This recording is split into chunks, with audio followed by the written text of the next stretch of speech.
کی بات ہے کہ جنگل کے درمیان میں ایک خوبصورت اور پرسکون جگہ تھی جسے جنگل شہر کہا جاتا تھا۔ یہ شہر درختوں کے درمیان چھپا ہوا تھا، جہاں جانور ایک دوسرے کے ساتھ امن اور محبت سے رہتے تھے۔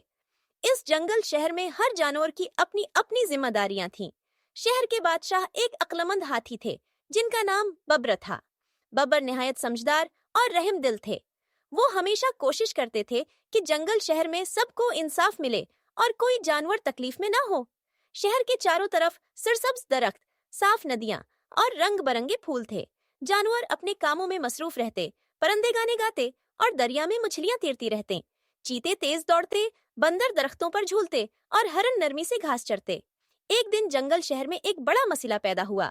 باہر سے کچھ دوسرے جنگل کے جانور آئے اور جنگل شہر کے وسائل پر قبضہ کرنے کی کوشش کرنے لگے۔ وہ جانور اس شہر کی خوبصورتی سے حسد کرنے لگے اور چاہتے تھے کہ یہاں کے پھل، پانی اور سایہ دار درخت ان کے لیے ہوں۔ ببر ہاتھی نے اپنے وزیروں کے ساتھ ایک میٹنگ بلائی۔ ان میں چالاک لومڑی، بہادر چیتا اور دانشمند الو شامل تھے۔ سب نے مل کر فیصلہ کیا کہ لڑائی کے بجائے بات چیت سے مسئلہ حل کیا جائے۔ ببر ہاتھی نے دوسرے جنگل کے جانوروں کے سردار سے ملاقات کی اور انہیں سمجھایا کہ جنگل شہر میں سب کے لیے کافی وسائل ہیں اور اگر وہ مل کر کام کریں تو سب کا فائدہ ہوگا۔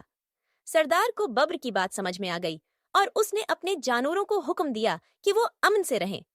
دونوں جنگل کے جانوروں نے ایک دوسرے کے ساتھ دوستی کی اور جنگل شہر پہلے سے بھی زیادہ خوبصورت اور خوشحال ہو گیا۔